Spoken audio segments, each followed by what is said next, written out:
Did you know the English name, at least the origin of it, goes all the way back to 1858? Well, if you didn't, you're about to learn that right now. Oh wait, you just did. How you guys doing? Joe here, and in today's video, we are taking a look at a pretty cool item. This one came through Liberty Arms. Go ahead and Google them. I can't link them. Liberty Arms, Harrisonburg, Virginia, all that good stuff. Tell them I sent you for the entire month of July. I think it's for the rest of the year. If you enter in the code Jiminy, Jimmini, at checkout, you get 5% off your whole order, which is pretty gosh darn amazing because that is your shipping or your transfer costs or a couple of boxes of ammo, depending on what you buy.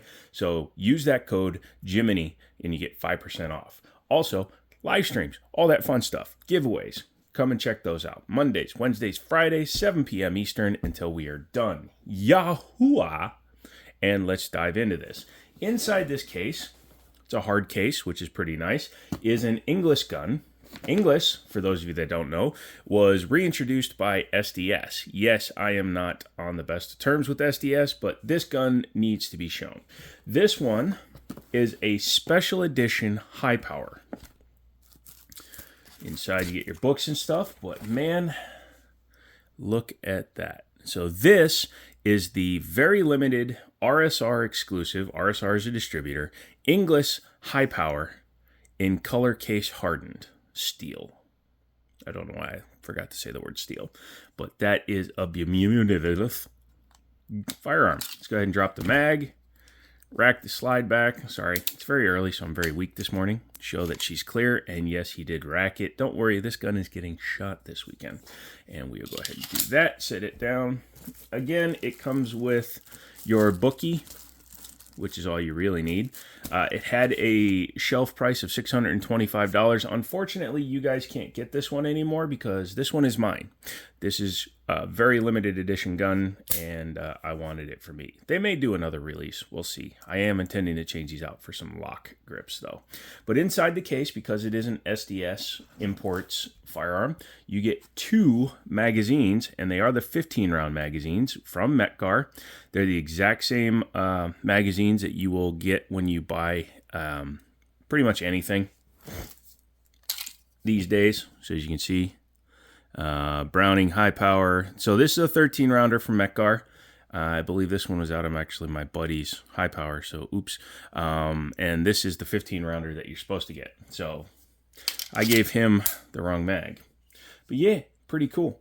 You also get a flag for the chamber and then just a little trigger lock.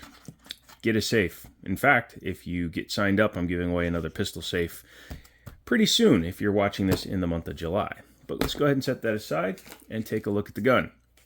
So this is a very faithful recreation of John Moses Browning's most named after design. Because Browning, Hi Power. Just kidding, not his most named after. But this is one of, outside of the United States, this is one of the most popular handguns in the world. In fact, Canada is just now retiring their entire fleet of Hi Powers and moving on to, I believe, 320s, which is interesting. And a couple of years ago, Australia and I believe New Zealand retired all of their Hi Powers. So the Hi Power has been in service dang near as long as a 1911. 1911, 1935, MCP 35, Browning Hi Power, 1935. Now, the sad thing is, John Moses Browning passed before this gun was completed. He started work on it, and he passed away, and it was actually engineers at FN that completed the gun. And I can't remember that engineer's name, but let's always give credit where credit's due. That engineer took this firearm across the finish line. It is a double stack 9mm, originally a 13-round capacity, but again, you can run 15 rounds with the newer mags. This gun has some updates from an original Hi Power.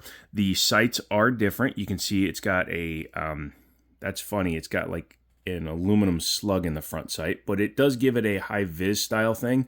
However, the dovetails are identical to a standard Hi Power, so you can actually change those out for the night sights. Meprolite makes a beautiful set.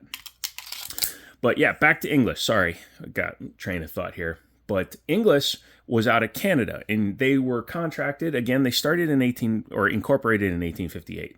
But in the 1950s, they actually made an entire run of high powers.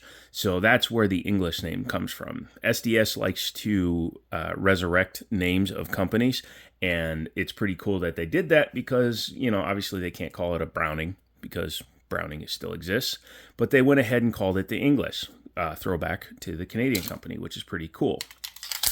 Has, as you can tell, one big difference, and if you are a high power guy, you'll understand why that mag falling out is such a big deal.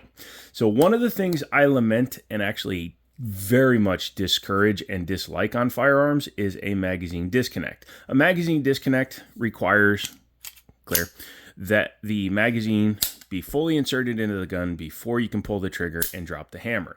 People ask me, hey Joe, why does that matter? Well, what happens if you're in a panic situation in a fight and you accidentally drop the mag because you're a teacupper or something? Or you grab it up here and your hand accidentally hits the mag release. Police videos have shown multiple times even trained officers can accidentally drop the magazine in a firefight. And when that happens, it disables a gun with the magazine disconnect. This gun, however, doesn't suffer from that problem. And I do call it a problem because it's annoying. It does not need to exist in the 21st century.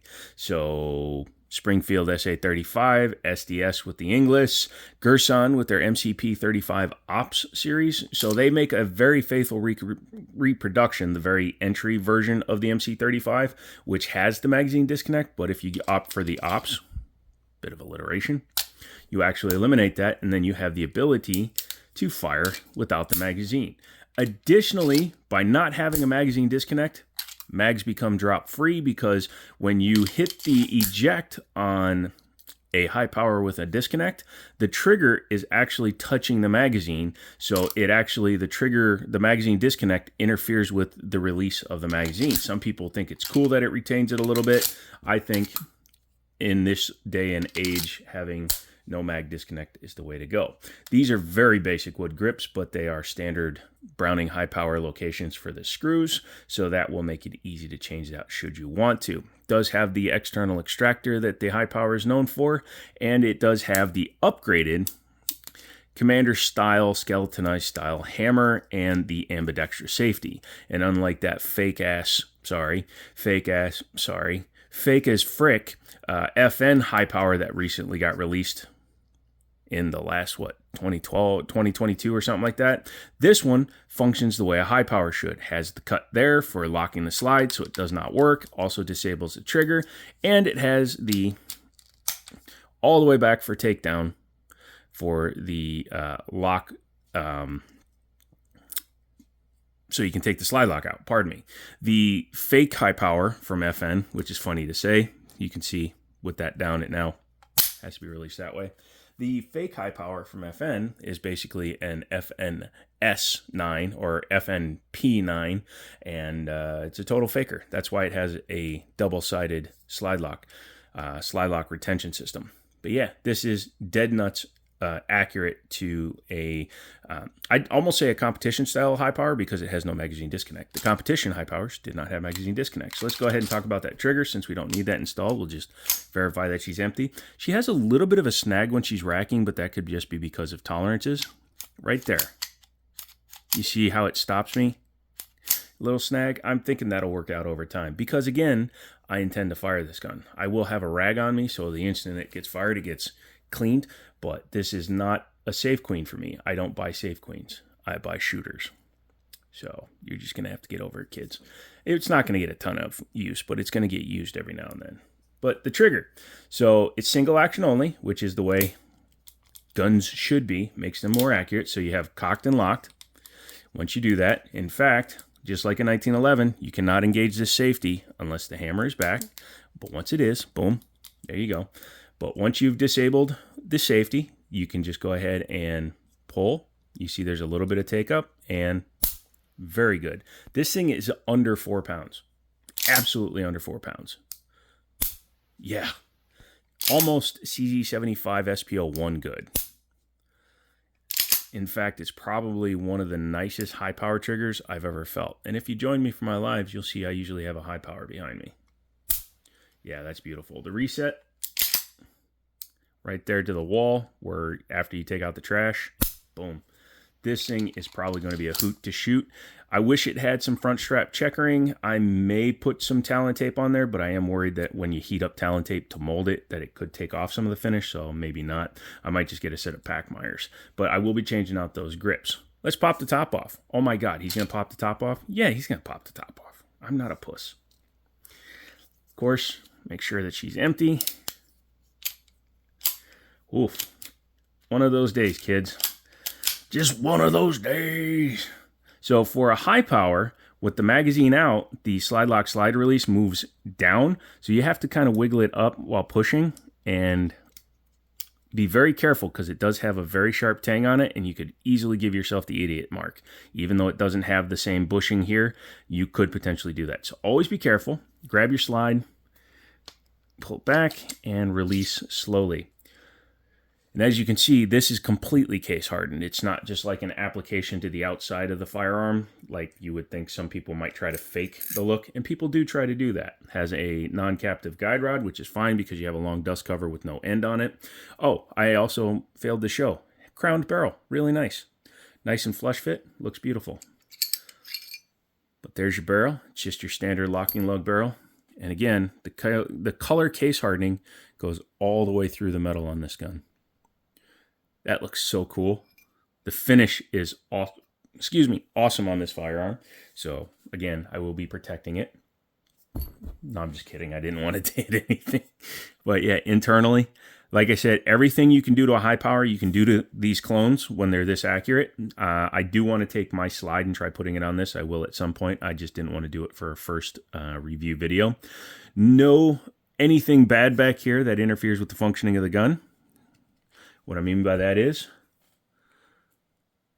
yeah, you can see there. Actually,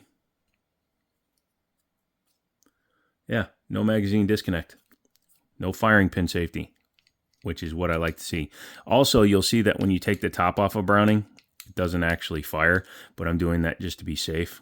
But yeah, very simple gun. This is what John Moses Browning would have made the 1911 had he been allowed to make the 1911 however he wanted to and not via a committee and government contract. Reassembly is exactly the opposite. You do have to note which side you can see there on the retention spot for the recoil spring. It's offset, so you want to make sure that when you're getting it lined up that this will match that. So you're going to go in like this. You can see it's a little bit upside down, but it's turned that way. Start your guy in there. It's not a very heavy spring, which is good because you don't want a very heavy spring. It's just awkward when you're trying to do it on camera. There we go. And then when it's on there, you'll see it gives it a little ramp and the circle is complete. That's where your link is going. When you put the slide lock in there, it will push the end of the guide rod forward. Take your slide, mount it back up. There you go. Very easy. One thing I like about the high power disassembly is it just locks back like that. Like I said, John Moses Browning said that had he done the 1911 his way, this is what it would have been, a 9mm double stack firearm. You see how easy the slide lock slide release goes in. Just drop it back down. Go ahead and pull the trigger since it doesn't have a magazine disconnect. Thank you so much, SDS, for that at least. And there you go. That is the Inglis Hi Power. I like to call it a clone, but since it's named after the company that actually was manufacturing them under contract for Browning, I almost just want to call it a high power. In fact, you can see it just is called the GP35, but you know, it's kind of like the 2011 bullshit that's going on these days. Also type cussed in the comments because yes, that was the biggest cuss word I've used in a long time on these videos. But that is the color case hardened Inglis Hi Power, imported by SDS. Made in Turkey, but imported by SDS. Yeah, it's a pretty cool gun. I'm glad to get my hands on it. It's been in our distributor cart for a while. Just so you know, I am reaching out to multiple companies to try to get firearms for reviews, or at the very least get them to get me the guns, even if I'm just buying them from the company and they're just helping me get guns that I can't get, because all of you have been keep talking about the new 365 Fuse and the all steel 320 keeps coming up to me, and I can't get my hands on them yet because if you guys look at the videos, they're all done at SIG's event. everybody that did a review on the Fuse and the Steel 320X5, they're all being shot at the event for SIG. So unless I get invited by SIG, I can't check out the gun. So, and he said so like 58 times during this. Hopefully he didn't take a shot while watching this video, because you would be dead. Come back for my lives Mondays, Wednesdays, and Fridays from 7 p.m. Eastern until we decide to end it. I am in the middle of my move, but do not worry. Le Couch is coming, coming with me to my new La Home. So Couch will continue to be here. I will have more stuff. I am setting up a dedicated streaming office. So in the long run, we are improving the channel. So come back for that. Come back for some giveaways. Come back for some fun. And as always, my thumb will talk to you later. Bow, bow. I don't know what to do with my hand.